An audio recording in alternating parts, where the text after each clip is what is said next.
love the 80s, but like any other decade, it had plenty of dark moments. Regardless of how you feel about the true crime genre itself, crime stories are history. Some of the 13 events in this video were massively talked about stories, while others were highly impactful yet contained to regional significance or lost to the ravages of time. What local TV star rigged the lottery? What car manufacturer was busted for selling coke? Which prison escape led to a jailhouse wedding and arguments about the death penalty? Which murders made the headlines and exacerbated the satanic panic? Let's take it year by year and explore 13 crimes that really define the decade. Be sure to watch full episodes of Lexual Does the 80s for more historical context, and like this video and subscribe.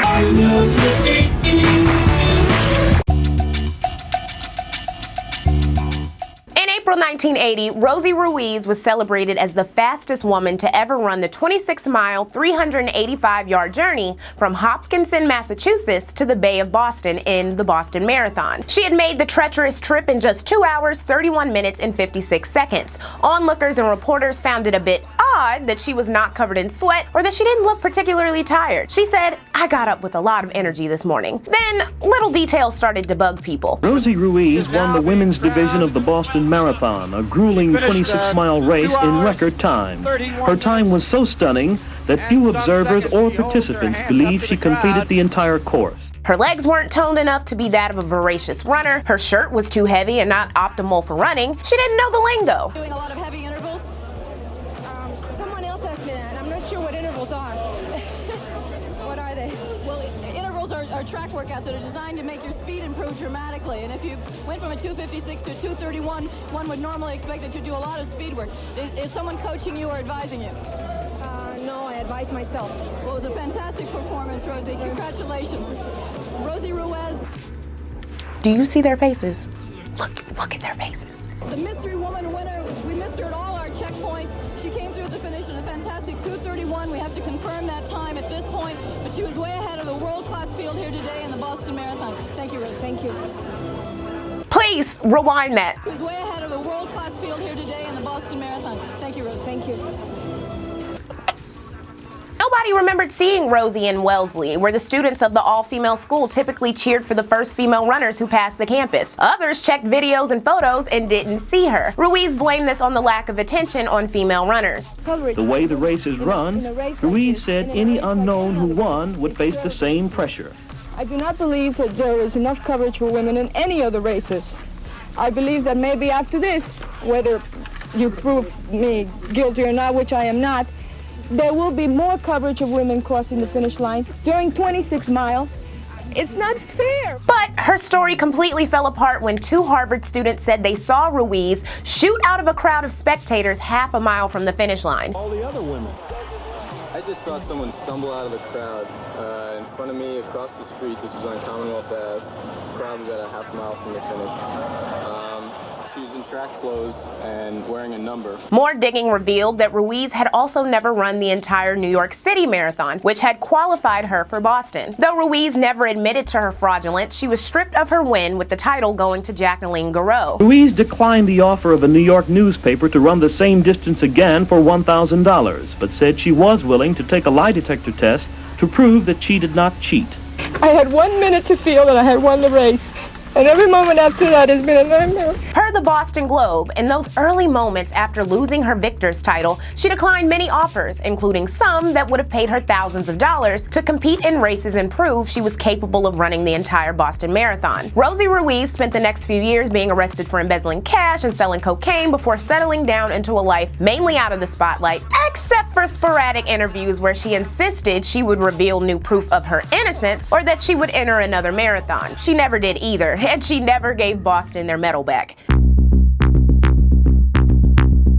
The Pennsylvania lottery was only 7 years old when it was revealed that a local WTAE television host, Nick Perry, had colluded with 6 other men to rig the daily number, a 3-digit lotto game that debuted in 1977. Since the Pick 3's debut, Perry had been the host. Using his proximity to the lottery machines at the WTAE station in Pittsburgh, Perry enlisted a station art director to replicate the balls in the machines, except for the numbers 4 and 6, meaning that the drawing would be a combination of those digits. The replicated balls were weighed down with a tiny injection of white latex paint so that 4s and 6s would rise to the top. Embodying the greed of the era was a conversation between Perry and Joseph Bach, the man who weighed down the balls. Perry had asked, "How does $100,000 sound to you?" Bach replied, "Who do I have to kill?" They were assisted by Edward Plevel, the state lottery security officer and the only other man besides Perry with access to the lotto machine.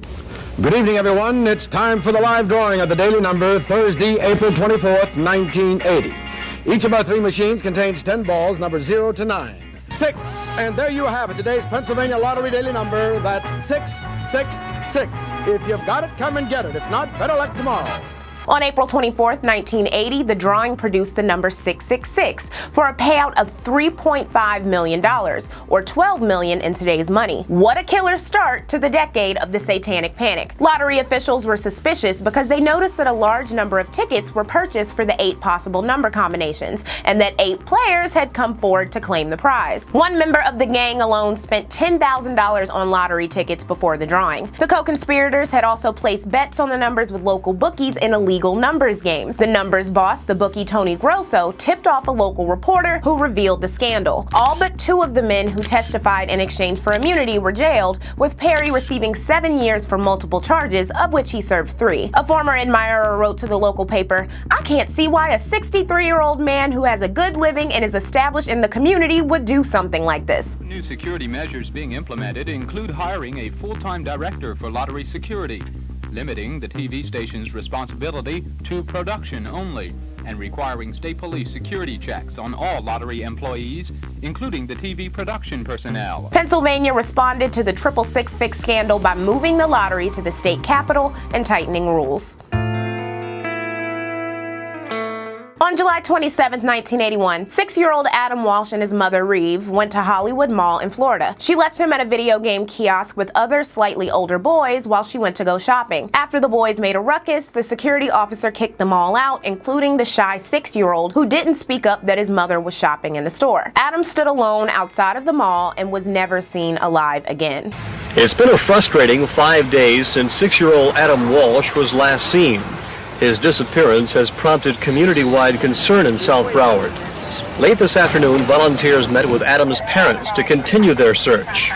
Close to tears, John Walsh stood on a car asking people not to give up hope. Adam's parents and local authorities posted a $100,000 reward for details leading to his safe return. 2 weeks later, Adam's decapitated head was found in a drainage canal nearly 130 miles away from Hollywood. Police investigation pointed to a drifter and serial killer named Otis Toole, who claimed he lured Adam into his car with promises of toys and candy. During the course of the investigation, police lost evidence, including the car, which had an unidentified bloodstain, and the machete Toole claimed to use. Because Toole kept retracting and confessing his statement, along with the lost evidence, he was never charged in Adam's case. Toole would not be officially announced as the killer until 2008. Adam Walsh's parents became fierce advocates for missing children, who, along with other parents like Eaton Pat's family, pressured Congress to pass the Missing Children's Assistance Act in 1984, leading to the National Center for Missing and Exploited Children. His father, John Walsh, went on to host America's Most Wanted. The 1983 made-for-TV movie on the tragedy was viewed over 38 million times during its first airing. It would be aired twice more, with each airing followed by photos of missing children and descriptions of them, along with a hotline number. And this next part is crazy. The movie is credited with finding 13 of the 55 children shown, including Bone Thugs and Harmony's Busy Bone. In 1980, at 4 years old, Byron Anthony McCain II and his 2 sisters were abducted by his stepfather, a former Pittsburgh Steelers fullback named Byron McCain, and held captive for 2 years. His baby babysitter saw his picture at the end of the Adam Walsh movie and called police, who then reunited him with his mother, though unfortunately he was another victim of abuse at the hands of his new stepfather. But he went on to be a founding member of Bone Thugs and Harmony. While the Adam Walsh case was important and helped change the course of other people's lives,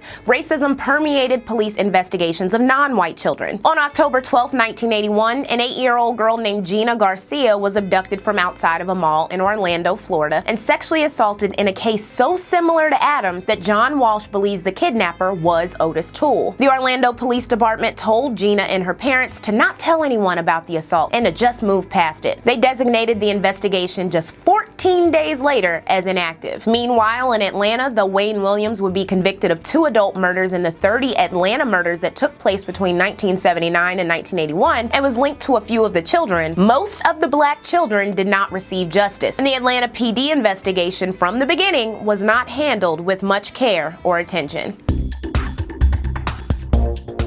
John Delorean was an executive with a reputation for being a cool, flashy jet setter. When he left Chevrolet in 1973 to start the Delorean Motor Company, Sammy Davis Jr. was a primary investor. The now famous DMC-12 debuted in 1981, where it faced a depressed buying market and lukewarm interest. Not only were the car's gull-wing doors off-putting, it was $25,000 or $73,500 in today's money, compared to a $10,000 average car or an $18,000 souped-up Corvette. By the next year, over half of the 7,000 produced DeLoreans were still unsold, and DMC was $175 million in debt. So that year, when a neighbor approached DeLorean and asked him to bankroll a cocaine smuggling operation to save his company from insolvency with a quick $17 million, he said yes. It turned out that the neighbor was an FBI informant trying to reduce his own sentence for federal cocaine trafficking, and that all of their conversations were wiretapped.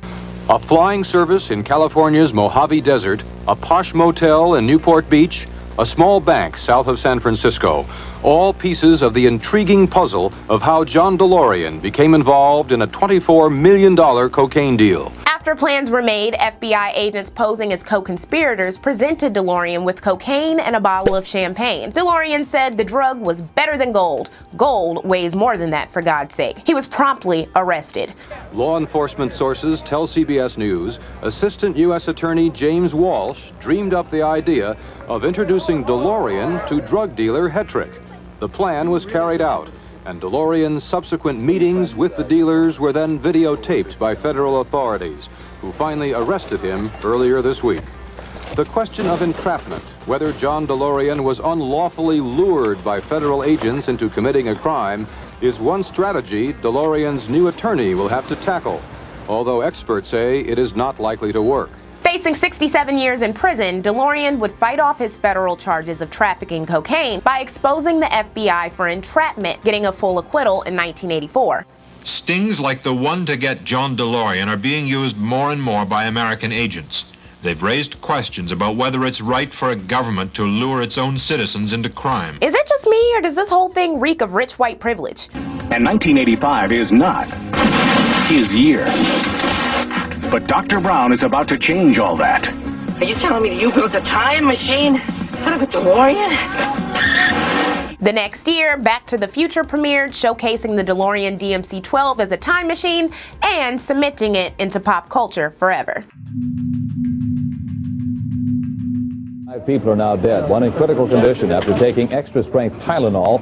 Bottles of the pills with the serial number MC2880 are being recalled. From September to October 1982, the city of Chicago saw 7 random murders occur from poisoning. Someone had laced Tylenol-branded acetaminophen with potassium cyanide. The first victim was a 12-year-old. 3 people from the same family sharing one bottle followed shortly after. Realizing a pattern, warnings were issued to those in and around Chicago to stop buying Tylenol. Chicago police literally went out into the streets with loudspeakers and told people not to take any Tylenol they had at home, while people freaked out and called the local poison control center. The phone has been ringing off the hook at Rush Presbyterian St. Luke's Medical Center in Chicago.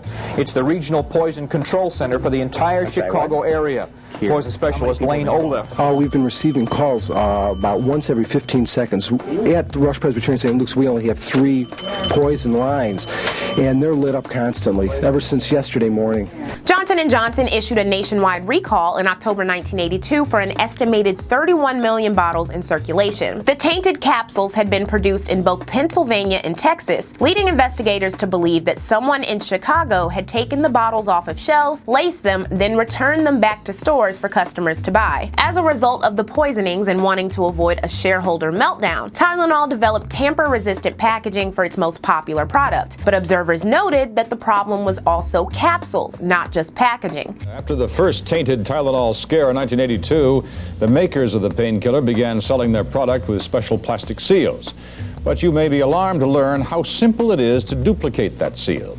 A Manhattan hobby shop worker today demonstrated for our camera how plastic used in repairing models can also be used to seal a pill bottle. Still, the tragedy was followed by more sadistic copycat poisonings, including tampered Tylenol in Yonkers and Excedrin in Washington state. The chairman of the board of Johnson & Johnson today offered a $100,000 reward for information leading to the arrest and conviction of the person or persons who killed 23-year-old Diane Elsroth.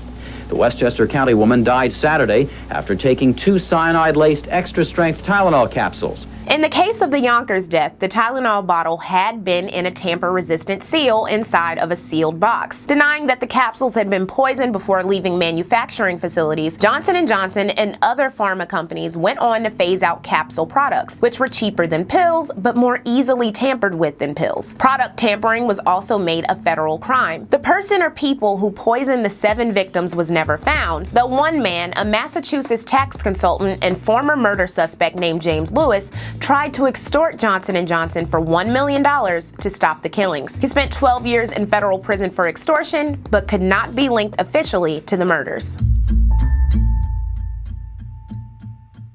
On May 19, 1983 in Springfield, Oregon, mother of 3 Diane Downs entered an emergency room with a gunshot wound in the arm, claiming that a man with shaggy hair had tried to carjack her before fatally shooting her 7-year-old daughter and shooting her 8-year-old daughter and her 3-year-old son. Hospital staff were creeped out by her calm nature and unsettling statements. Witnesses would say that they had seen the mother driving to the hospital at 5 to 10 miles per hour, not like a person in a rush to save her children's lives. After police did some digging, they found that Diane was having an affair with a married man and former co-worker in Arizona who told her that he didn't want any children. She also had been stalking the man before moving to Oregon. Along with the physical evidence, it was determined that Diane had shot her children and herself. If I had shot my own children, would I not have done a good job of it? Why would I have taken my kids to the hospital? Wouldn't I have made sure they were dead and then cried crocodile tears? That's insane to think that I would do such a thing and then bring the witnesses in against myself. That's crazy. Wouldn't walk in there and say,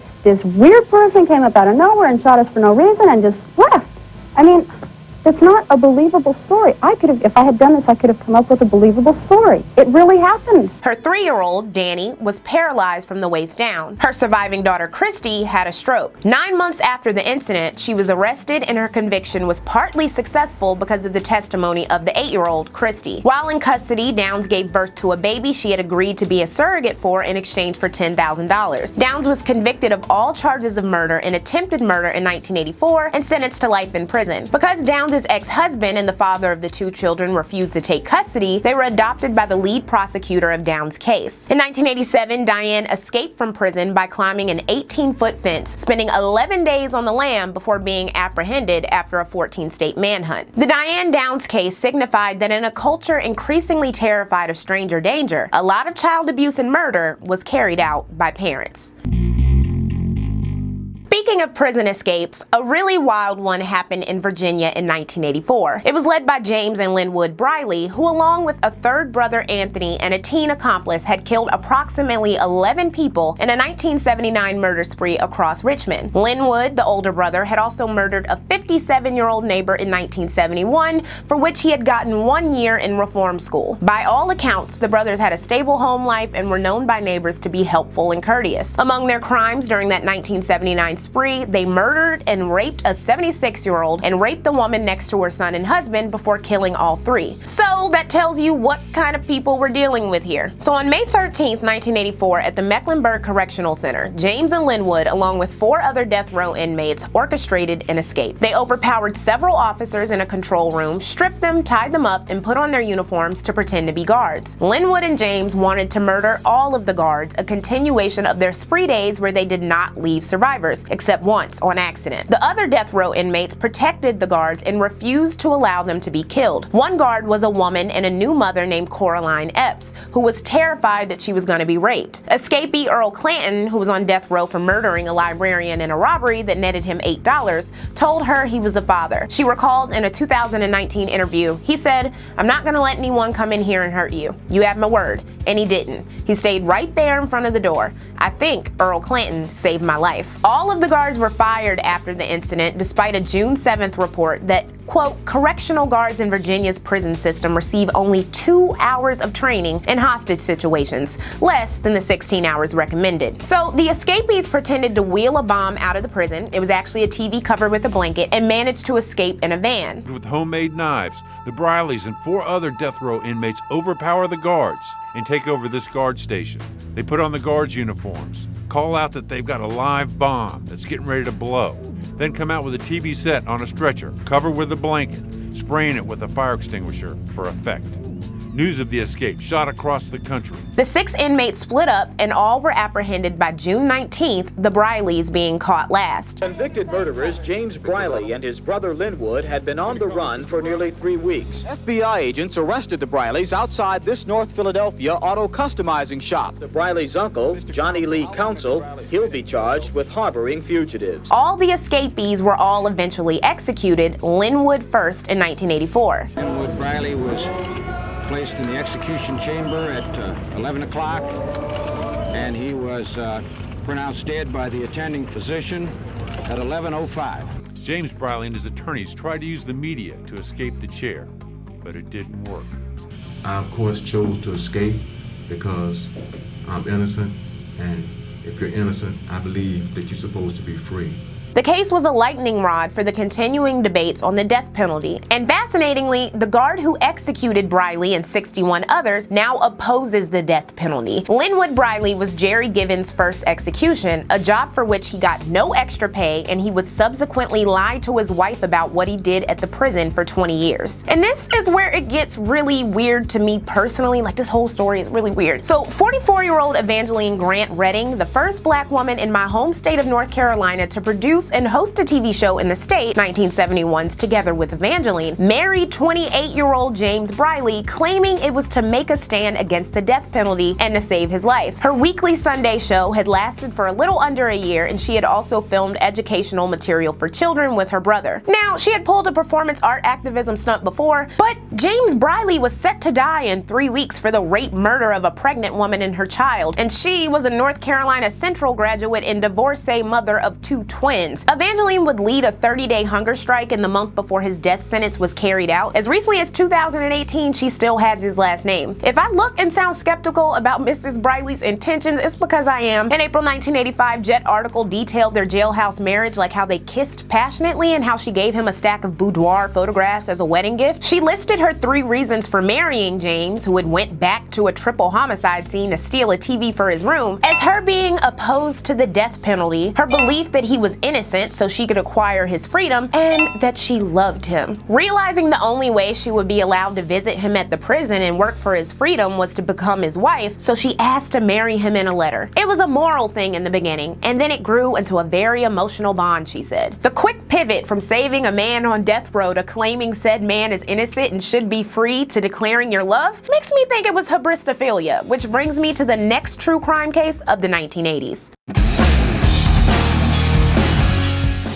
This story is perhaps the most notorious on this list of true crime tales. Richard Ramirez grew up in the 70s in an abusive home in El Paso, Texas. By the age of 6, he had multiple incidents of brain damage. By 10, he was already drinking and doing drugs, which would compound a yet-to-be-revealed or diagnosed schizophrenic personality disorder. When Richard was 12, he fell under the influence of his cousin Mike, a serial rapist and killer Vietnam War veteran and Green Beret who shared snuff pics with a young teen and later murdered his own wife in front of him. Ramirez claimed that the incident was fascinating and he would fall into a pattern over the next decade of drugs, assaults, rapes, and thefts, before working his way up to the murder of a 9-year-old girl named May Lung in April 1984 when he moved to San Francisco. Her murder was not connected to him until 2009. First, Los Angeles police thought that the murder of a young woman last March was an isolated act of violence, but since then they've come to believe it was connected to a wide-ranging series of assaults by a killer who's become known as the Nightstalker, a killer who apparently struck again during the weekend. Between June 1984 and August 1985, Ramirez would kill at least 13 people and injure and/or rape nearly a dozen more in a series of attacks attributed by the media to the Nightstalker. Just as before, the assailant entered a house in a quiet middle-class neighborhood in the pre-dawn hours on Sunday through an unlocked window and attacked the couple while they slept. Neighbors are terrified. I just sleep with my hand on right by my bed and a sawed-off shotgun, which I always have. I see. Why is that? Because if anybody comes in my house, they're not leaving. The killer, who attacks randomly, is described as white, 25 to 30 years old, with a predominant feature of badly stained teeth. So 5,000 flyers have been distributed to Los Angeles dentists asking for help with identification. Los Angeles, where most of the crimes occurred, would see 1,326 murders that year. Ramirez's stood out because of the brutality and random selection of mainly middle-class victims. Plus, it added to the satanic panic of the day because Ramirez was known to force people he didn't kill to swear allegiance to Satan, in addition to drawing pentagrams on victims' bodies or at the scenes of the crime. The Satanism panic and trend is something we'll discuss more in episode 4 of Lexual Does the 80s. After being cited by a 13-year-old whose house he was trying to break into, Ramirez was announced as the prime suspect in the Nightstalker killings on August 31st, 1985. And after trying to steal a woman's car, a group of local Los Angelos kicked his ass to the brink of death. Can we have a moment of applause, please, for these amazing citizens? Yes. Ramirez's trial would begin in 1988, and another thing that made his case relevant after the decade ended was the weird attention he got from female admirers. Many, like the aforementioned Evangeline with James Briley, claimed that Ramirez was innocent. Others simply saw him as fascinating. Ramirez made a spectacle of himself on day one by raising a hand with a pentagram and saying, "Hail Satan." He waved to and flirted with female admirers who had found a way into the courtroom. They are the women in black, admirers of Richard Ramirez. Why were you in the courtroom today? I just wanted to see what he looked like. I think he's cute. This woman, who gave her name only as Paige, calls herself a Satanist. She says Ramirez has written letters to her and that she's talked with him in jail. Everyone makes him look so bad, you know, but I know that he's a nice person because I've met him and I know. Dozens more sent letters and money. Others appeared on talk shows to brag about being in touch with him. Tell the truth. Ladies, I know the admiration has gone to the point of... I wasn't there when he killed people. And I'm surprised he even wrote back to you. How do you feel about... Well, he's still writing me. Are you going to marry him? Yeah, we're supposed to get married. Are you in love with him? I don't know. Maybe I should tell you some of the things he told me about you. Why are you going to marry somebody you're not in love with? Because she gets to go on talk shows.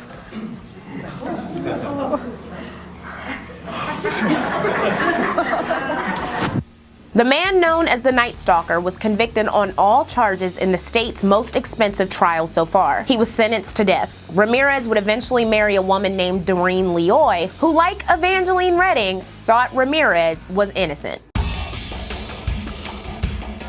In August 1985, while Richard Ramirez was coming to the end of his murder spree in California, he visited the Los Angeles Central Library looking for books on astrology and torture. The librarian, Glenn Creason, was terrified to make eye contact with the creepy guy wearing a black Jack Daniels t-shirt and dirty jeans. That same librarian was working at the massive library of over 1.2 million books when on April 29, 1986, it went up in flames. Thankfully, nobody died, but over 400,000 books, or 20% 90% of the holdings, were destroyed in a huge blaze that lasted for 7 hours, causing $22 million worth of damage, or $50 million in today's money, to the largest library west of the Mississippi River. This included all of the books about the Bible, Christianity, and church history, an 1860 edition of Don Quixote, all biographies of subjects H through K, all of the unbound manuscripts in the science department, all works by Shakespeare, and 12,000 cookbooks in the country's biggest collection of books on food and cooking. While 85% of the books were saved, the 2,000-degree blaze also destroyed priceless artifacts like Ford car manuals, donated and collected photographs, 3/4 of the library's microfilm, antique puppets, and 5.5 million patent listings since 1799. It was the greatest loss to any library in America's history, and y'all,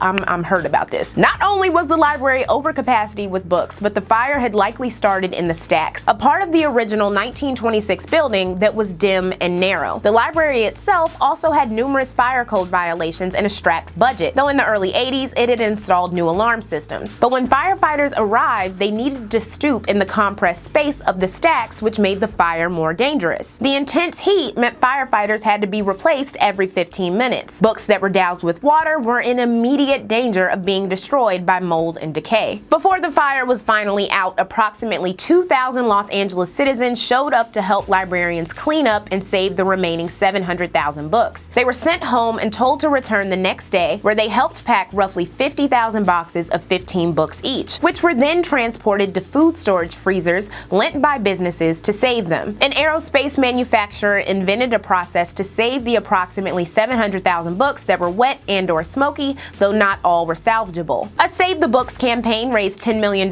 through children, businessmen, and a 48-hour telethon to help replace the $14 million worth of books that were lost. Electrical fires from older buildings as well as arson was a major problem in LA, with 5,400 fires reported in LA alone in 1986. Many of the suspected arsons went unsolved, like the Central Library fire, despite a $30,000 reward. There had been 200 patrons and approximately 200 personnel in the building the morning of the fire. One man, an aspiring actor named Harry Peake, was the prime suspect. Officers say they got the tip after distributing this composite drawing of a man seen in the library area where the fire started. He was arrested but never indicted, and the library book by Susan Orlean cast doubt on whether or not the fire was arson to begin with. I have nothing to say. Just thank God our system protects the innocent. Mysteriously, the library saw 2 more fires before the end of 1986. One was an accident with a clear cause, and the other was a suspected arson on September 3rd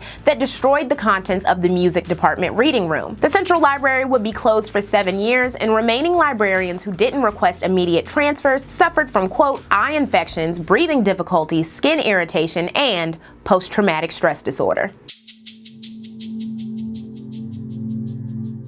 In 1986 New York, there were 1,907 murders alone, but one in particular stood above the rest because of the victim and the suspect. Robert Chambers was a 19-year-old who had grown up going to Upper East Side prep schools and mingling in the right social circles with the aid of scholarships. His father was an alcoholic, and Chambers did drugs and struggled to fit in. He eventually started stealing, got kicked out of multiple prep schools, and acquired a reputation as a burnout. Petty thievery turned into burglaries, and alienation from his peers turned into a desire to prove himself to his peers. In 1986, Chambers was dating a 16-year-old who broke up with him at a bar, and he took 18-year-old Jennifer Levin to Central Park. Jennifer had been living with her father and stepmother while attending Baldwin Prep. She and Robert had a sexual relationship, and she mentioned to friends wanting to have sex with him that night back at her apartment. She told a friend to leave the key under the mat. When Chambers and Levin left Dorian's Red Hand, Jennifer had minimal amounts of alcohol in her system. She was found dead 2 hours after. Chambers insisted that Jennifer Levin assaulted him after he rejected her sexual advances,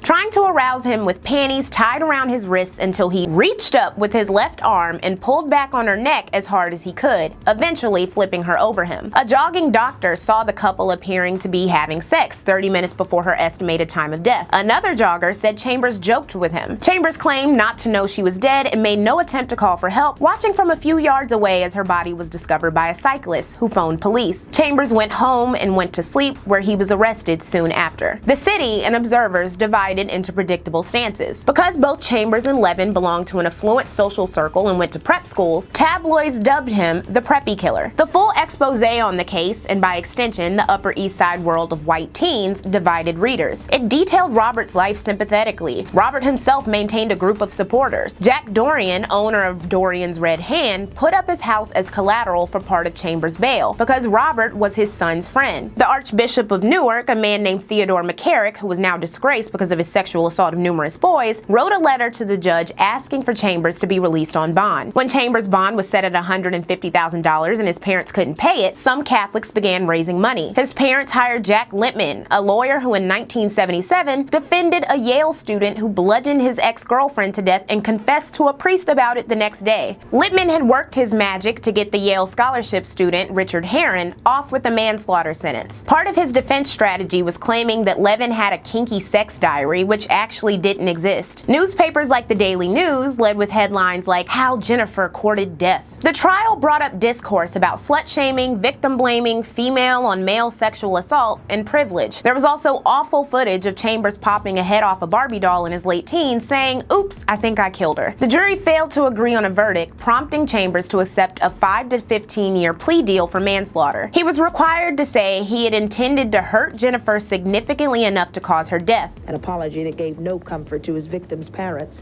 but instead stirred feelings of anger, resentment, and remorse. Chambers was released from prison on Valentine's Day 2003, but would later earn 19 years for selling drugs in 2008. As for the bar that was serving underage teens alcohol, it was reported in 1987 that Dorian's Red Hand's liquor license was suspended for 10 days and fined $1,000. The Jennifer Levin case would be referenced multiple times in pop culture and showed how Americans and the law were accommodating to rape culture. It also demonstrated white privilege, because while Robert Chambers had actually harmed a white woman in Central Park, nobody took out a newspaper ad calling for his death. On August 4th, 1987, 16-year-old Joy White and 22-year-old Carl Tyson took their 19-year-old baby Carlina to Harlem Hospital because she had a fever caused by an infection at birth. While staying for an IV of antibiotics, early the next morning during a shift change, a woman dressed as a nurse stole her, reportedly leaving out with the baby concealed in her clothing. It was the first ever kidnapping from a New York hospital, but in the second half of the 80s, there were a total of 51 kidnapped babies from U.S. hospitals. Only 4 were never found, including Carlina. The kidnapper had comforted the parents and had been seen around the hospital for the previous 3 weeks. While there was video surveillance, it was in disrepair that day, so investigators had to rely on witness descriptions. Meanwhile, the woman took the kidnapped baby 45 miles away to Bridgeport, Connecticut, where she was renamed Nedra Nettie Nance. The woman who took her was Anguetta Pedway. They later moved to Atlanta, Georgia, and Nettie grew up wondering why she didn't look like her mother Ann. And eventually in 2005, when she was pregnant with her own child and in need of her birth certificate, Ann told her that her biological mother had given her up. Nettie, aka Carlina, would not find out that Ann had kidnapped her until 2010, when she stumbled across a picture of a 19-year-old Carlina on a missing children's website, incidentally solving a 23-year-old mystery. As New York Magazine reported, no child in American history had ever been missing longer before being reunited with her parents. Ann Pedway, whose lawyers would argue she had suffered from years of miscarriages, would receive 12 years in prison for federal kidnapping and was released in April 2021. Local community members of Jackson, Florida were shocked when it was announced on June 7th that a local funeral home, Morning Glory, had been found with 44 bodies and the unauthorized cremated remains of 26 others. The funeral home had no refrigerator units, so the place smelled rancid. Summarized the Orlando Sentinel 2 weeks later, some bodies were on the floor of the funeral home. 2 decomposing, unembalmed corpses were in a battered brown hearse. One was wrapped in sheets, the other was in a plastic bag. Days later, more bodies were found stacked in a closet. One body had been in the funeral home 10 years. The people that had suffered such indignities had been poor or without relatives, many of them black, and some corpses were double buried in baskets. The funeral home was ran by 53-year-old Lewis Howe, who had bought the place in 1973 and had a contract with the city to bury or cremate indigent people at a lower cost than any other funeral director. Howe allegedly had gambling problems and mainly operated the funeral home itself. The contract was ended and his permit to operate a funeral home was revoked. Howell was charged with grand theft from Jacksonville's welfare division and would serve a jail sentence of 1 year and a day for his crimes. The scandal would lead to Governor Bob Martinez changing funeral home inspections from once every 2 years to yearly. It was reported that the Florida State Department of Professional Regulation between July 1986 and July 1989 investigated 293 complaints against Florida funeral homes. To close out the decade, let's take it to October in Boston, where there were a total of 100 murders that year. Furrier manager Charles Stuart was driving his pregnant wife Carol from a birthing class through a black neighborhood, Mission Hill, when a raspy-voiced man robbed and shot them at a red light. Charles got a stomach wound and Carol was shot in the head. The 30-year-old called 911 on his car phone. Okay, has your wife been shot as well? Yes. Next to him in the car, his pregnant young wife, Carol Stuart, lay dying of gunshot wounds.